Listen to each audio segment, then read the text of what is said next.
తిరుమల శ్రీవారి దర్శనానికి వెళ్ళినప్పుడు ఆయనకి భారీ ఎత్తున సన్మాన సత్కార కార్యక్రమాలు జరిగినాయి. పోలీస్ డిపార్ట్‌మెంట్ పూర్తిగా ఆయన వైపే మళ్ళి, ఆయన రేపటి రోజున అధికారంలోకి వచ్చేస్తున్నాడన్న కోణంలో రాచమర్యాదలు చేసింది.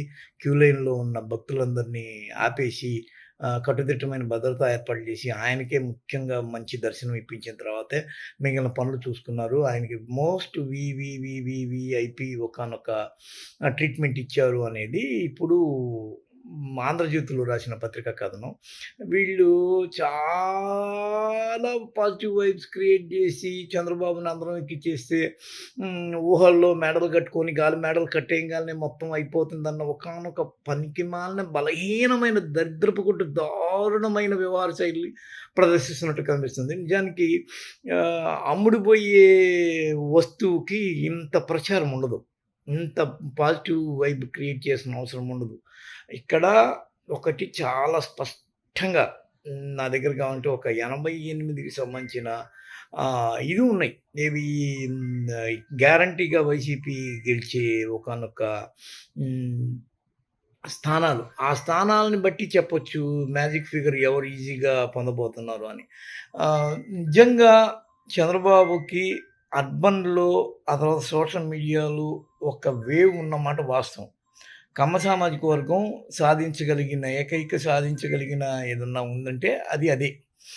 అయితే అదే గ్యారంటీగా నిజానికి నమ్మితే మోసపోయినట్టే. సాలిడ్ ఓటు బ్యాంకు రూరల్‌లో ఉంది. వాళ్ళే వచ్చి బలంగా ఓట్లు గుప్పిస్తారు అనేది అసలు సిసలు సబ్జెక్టు.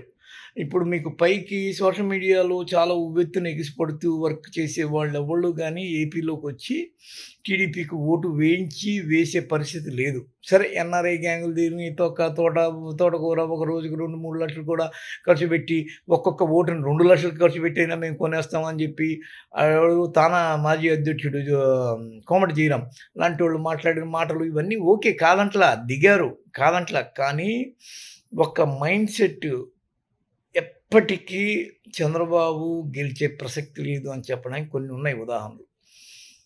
లోకేష్ ఏమన్నాడంటే, మేము చెప్పినోళ్ళకే రేషను, పింఛను అన్నాడు. నిన్న మొన్న చంద్రబాబు ఏమంటున్నాడంటే, ఇంకా పథకాలు గితకాలు ఏమి లేవు. నేను అమరావతిలోనే మన దగ్గరున్న రూ. 100 200 500 లక్ష కోటి 10 కోట్లున్నా మొత్తం దాని మీద కుమ్మరించడం, దాన్ని పికప్ చేయడం.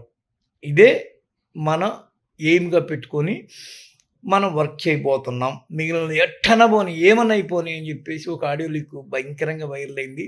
దీన్ని బట్టి చెప్పొచ్చు చంద్రబాబు నెక్స్ట్ ఏం చేయబోతున్నాడో తెలియటానికి. వీటన్నిటిని జనాల్లోకి వీలైనంతగా వైసీపీ తీసుకెళ్ళిందనే చెప్పాలి. ఈ క్రమంలో చంద్రబాబు రేపటి రోజున నిజంగా వస్తే ఏం జరుగుతుందో ఆల్రెడీ ఒక పిక్చర్ క్లియరు. అంటే చంద్రబాబు వస్తే ఉన్నవేవి ఉండవు. ఇప్పుడున్నవేవి. కొత్తవి ఇస్తానంటాడు గానీ, అది పరిమితంగా చెప్పుకోవడానికి నీళ్లు చిలకరించినట్టు చిలకరిస్తాడు. ఇది గూడా క్లియరు. చాలామంది బామ్మలు, తాతయ్యలు ఆ క్యూలో నిలబడే చచ్చిపోతారు. ఒకవేళ వాలంటీర్లున్నా వాళ్ళు పెళ్లి బట్టల్లో గూడా తీసుకొచ్చి ఇవ్వడము, ఆ తర్వాత ఎక్కడో వాళ్ళు పనులు చేసుకుంటున్నా తీసుకొచ్చి ఇవ్వడం, ఇలాంటి దృశ్యాలు ఇక్కడ చేరులు. ఇదే వాలంటీర్ జీతాలు 10,000 ఏసినా, ఆ 10,000 ఏసిన జీతాలు గల వాలంటీర్లు ఎట్టి పరిస్థితుల్లో గూడా రివర్స్‌లో మాట్లాడే పరిస్థితి ఉంటది. ఏం చేయమంటారు మా అమ్మగారు? ఏం చేయమంటారు తాతయ్య గారు? మాకింకా డబ్బులు ఇయలేదు, మేము ఇయలేదు అని చెప్పంటారు. 6 నెలలకో, 7 నెలలకో పింఛన్‌లొచ్చినా వస్తాయి. ఇవన్నీ తెలుసు. ఆ తర్వాత ఫీజు రీయింబర్స్‌మెంట్‌లు ఎగిరిపోతాయి. ఆరోగ్యశ్రీ ఎగిరిపోద్ది. 25,00,000 ఆరోగ్యశ్రీ ఏమైపోద్దో తెలీదు. ఆ 108, 104 తల్లి బిడ్డ ఎక్స్‌ప్రెస్, ఇంకా యానిమల్ ఎక్స్‌ప్రెస్ ఇవన్నీ క్లీన్ బౌల్డ్ అయిపోతాయి.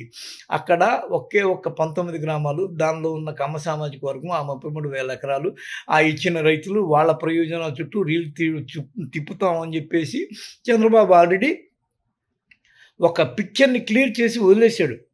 దీన్ని బట్టి ఇక్కడ ఏం జరగబోతుందనేది క్లియరు. ఈరోజు 'ఆంధ్రజ్యోతి', ఈనాడు కన్న కలలు. ఈనాడైతే ఒక అడుగు ముందుకేసేసి జగన్ ఆటవిక పాలన నశించాలని చెప్పి పిలుపునిచ్చి ఆ రోజు మే 13న ఎడిటోరియల్ రాసినంత భయానక వాతావరణం వాళ్ళ ఉంది అని చెప్పడానికి ఇది ఒక నిదర్శనం.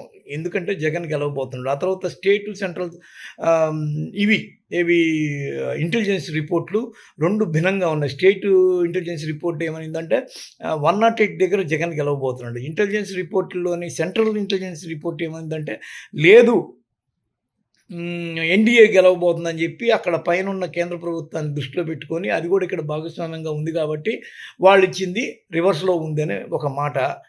దీనికి ఒక లాజిక్ ఏందంటే స్టేట్ వాళ్ళని మేము అడిగాం. ఇంటెలిజెన్స్ రిపోర్ట్ పైనోళ్ళు ఒకలాగా, మీరొకలాగా ఎలా ఇచ్చారంటే వాళ్ళ సోర్స్ గూడా మేమే.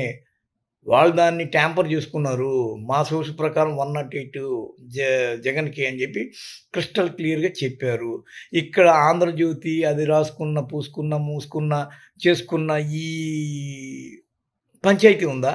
ఏది పనికిమాలిన బూస్టింగ్ పంచాయతీ. దీని ద్వారా ఏది రాదు. ఇక్కడ కింద గ్రౌండ్‌లో జగన్ బలంగా ఉన్నాడు. పైన పొంగుతున్నది ఆ టీడీపీ వేవ్ అంతా పైది, అర్బన్‌ది, సోషల్ మీడియాది, బర్రె లెక్క లాంటిది. దీన్ని అర్థం చేసుకుంటే మిగిలినదంతా క్రిస్టల్ క్లియర్‌గా అర్థమైపోతుంది. చాలా సర్వేలు ఇప్పటికి ఆహ్,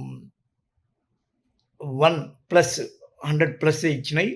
కొన్నైతే 130 ఒక ఇంటెలిజెన్స్ రిపోర్ట్ ఎక్కడో చూసాను. 136 ఇచ్చారు వైసీపీకి. 21 ఎంపీ సీట్లు ఇచ్చారు. ఇవంతా చాలా క్రిస్టల్ క్లియర్‌గా ఉన్నాయి. అర్థమవుతుందా? దీనికి నీ దగ్గరున్న బేస్ ఏంది? ఎవిడెన్స్ ఏందని అంటారు. చాలా సర్వేలు తెలంగాణలో కాంగ్రెస్ వస్తాయి అని జెప్పింది. వస్తుందని చెప్పాయి. అట్ ది సేమ్ టైము ఏపీలో జగన్మోహన్ రెడ్డి వస్తున్నట్టుగా స్పష్టమైన ఇవున్నాయి. వాటిని దాటుకొని రేపేదన్నా రిజల్ట్ వస్తే అది విచిత్రంగానే జెప్పాలి. ఇంకోటి జగన్మోహన్ రెడ్డి ఇన్ని పథకాలిచ్చి ఓడిపోతే కూడా విచిత్రంగానే జెప్పాలి. మిగిలినదంతా హంబక్, డంబాచారం కేసీఆర్ పరిభాషలో జెప్పాలంటే. ఇది విష్ వేరు. ద ఒరిజినల్ గ్రౌండ్ రిపోర్ట్ వేరు. ఇది